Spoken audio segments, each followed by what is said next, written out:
Hello and welcome to a video covering the most expensive weapon in Runescape, dropped in parts by Carapac in hard mode, the Fractured Staff of Armadyl. Whenever you're ready, grab your cup of tea, sit back, relax, and enjoy.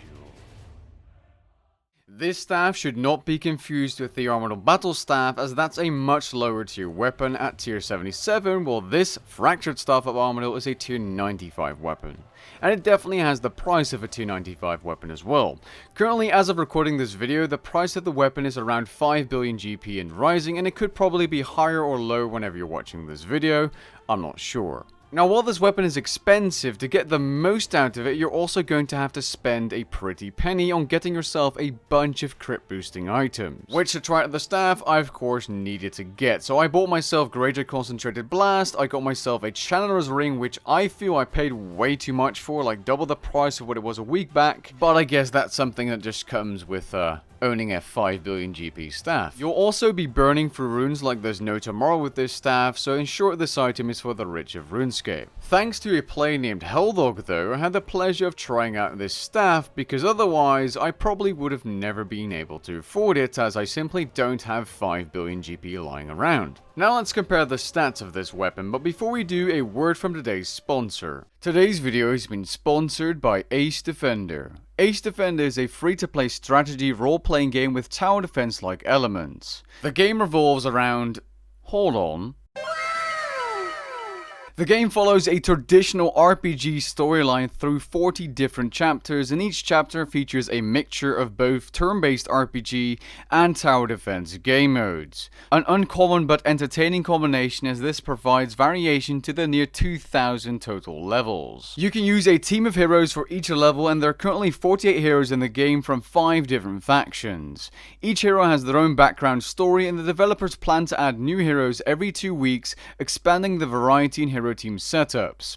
Heroes can be leveled up, combined, and equipped with gear for Expedition, PvP, and PvE battles. While the Expedition game mode is the campaign, PvE consists of dungeons, regions, and the occasional try-only continent map. PvP-hungry players will find themselves playing Arena, or if they'd like to play cross-server, you also have King's Arena as well. If this sounds like your cup of tea, download the game from the description below to receive a massive head start, including a legendary hero, gold, diamonds, and more.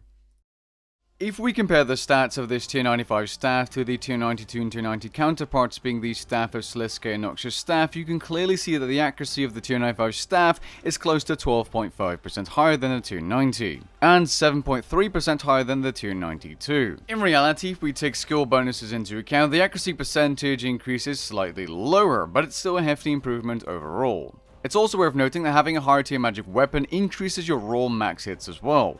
Compared to a tier 90, this is around a 3.5% increase in raw damage. While having an increase in accuracy and raw damage output is nice and all, the real reason you want to be buying this staff is for the special attack. The special attack is known as Instability, and it costs 50% adrenaline and has a 60-second cooldown. For 30 seconds, whenever you land a critical hit on your primary target, it will also fire off an auto attack 1 tick after your critical hit. This will not interrupt channeled abilities, and these auto attacks have a chance to crit themselves. They do, however, not generate additional auto casts when they crit. Auto attacks are solely generated from critical hits caused by cast abilities or special attacks. The only downside to this spec is the amount of runes you can eat through in no time, because you can guess every single auto attack, those runes are used.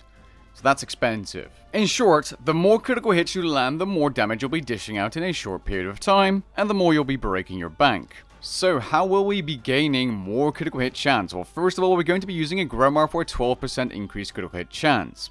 We'll also be using Greater Concentrated Blast, which gives us 5, 10, and then 15% critical hit chance increase for the next hit, depending on how many hits you land, if you cancel it or not, and so on. We will also be using a Channeler's Ring, which increases our critical hit chance 4% per stack in a channeled ability, so that could be 4, 8, 12, and so on, depending on how many hits the channeled ability has. And we'll also be using the biting perk, which increases our critical hit chance by 8%. And we'll also be slapping a Armadyl battle staff into our Essence of Finality as a channeled special attack to use after we've used Asphyxiate and Wild Magic. The reason it's so good is because if you use Tsunami in your rotation, you can get 10% adrenaline per critical hit, and since you'll be critting so much, you can infinitely spam the Armadyl battle staff special inside your Essence of Finality. And don't forget, the Channeler's Ring will give us a 20% increased critical hit chance on the 5th hit of the Armadyl battle staff special. That's wild. So as for the rotation I was using during this video, it's as follows: Sunshine, Tsunami, Special Attack from the Staff of Armadyl, Tendrils, because it has a 100% crit chance, Wild Magic, Asphyxiate, which is channeled,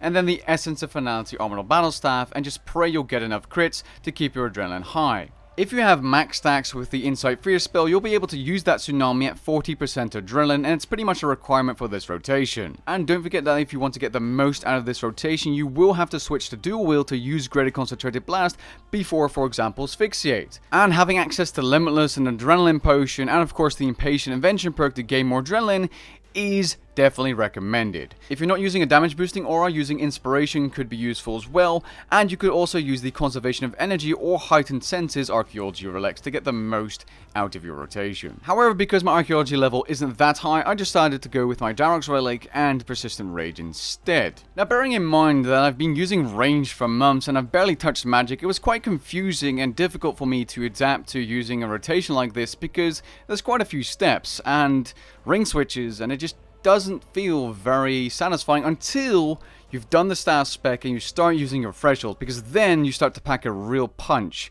as the damage output after you've used your staff special and you start using Tendrils, Wild Magic, Asphyxiate, and then the Armadyl battle staff spec is ridiculous. Now, the reason I say it's somewhat complex or tricky to use is compared to using range, where you simply use some bolt switches or you just can't bolt and you occasionally use your SGB.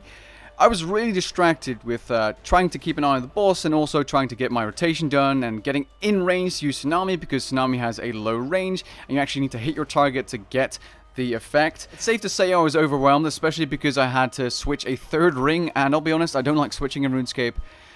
And you could probably see in the footage where I'm eating a lot of food because I'm messing up things trying to get the most out of this staff. Speaking of, I believe this entire rotation is really slow. Like, it takes some time to set up. Meaning, I don't think it's that effective at bosses with very low HP or bosses with undamageable parts or minion spawns unless the HP is really high. Some examples would be Araxor Minion Path, where you've just used your Sunshine, you've just, used the staff spec, and you want to use 10 rolls for that crit damage and then pop off with your staff spec, but then a Mirrorback Spider spawns, that kind of thing. It doesn't feel as fun to use there, but again, there are parts of the fight where you can absolutely pop off, and that's the fun part of the staff, and the damage output is just wild. And before you say it, I'm absolutely aware that the Inquisitor staff is best in slot at Araxor phases 1 to 3, but I wasn't going to add a staff switch to the mix. In phase 4, it is actually the best in slot magic weapon. At Elite Dungeon 3, this staff is actually really powerful. Now, the reason you're seeing duos is because I still need the kill count threshold for the pet, and it's simply faster to do duos, or trios for that matter. Now, if you get Ambassador down to 650k life points and the spinners spawn and your staff spec is still active, you will absolutely annihilate the spinners like there's no tomorrow.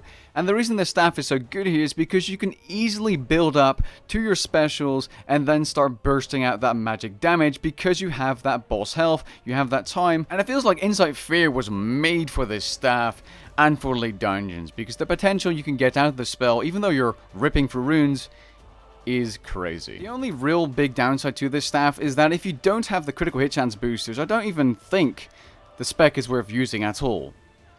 Like, I think it'd be a waste of your adrenaline, because if you only get off 1 or 2 auto attacks, because you don't have the Grimoire, you don't have Concentrated Blast, you don't have the Channeler's Ring and all that kind of stuff, it just doesn't seem impressive at all. But if you do have those things, you can output a huge amount of damage, probably similar to ranged or melee, in a short period of time, as long as you have the time to build up to those specs and ultimates.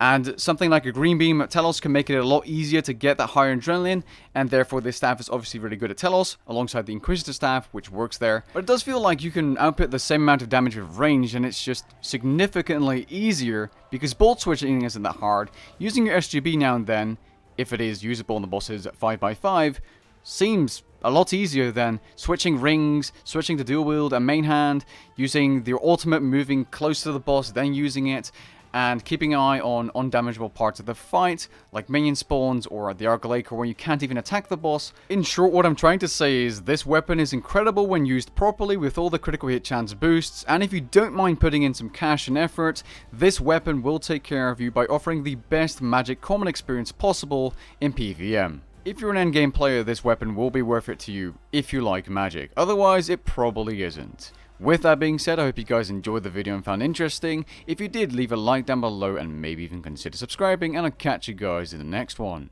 Peace.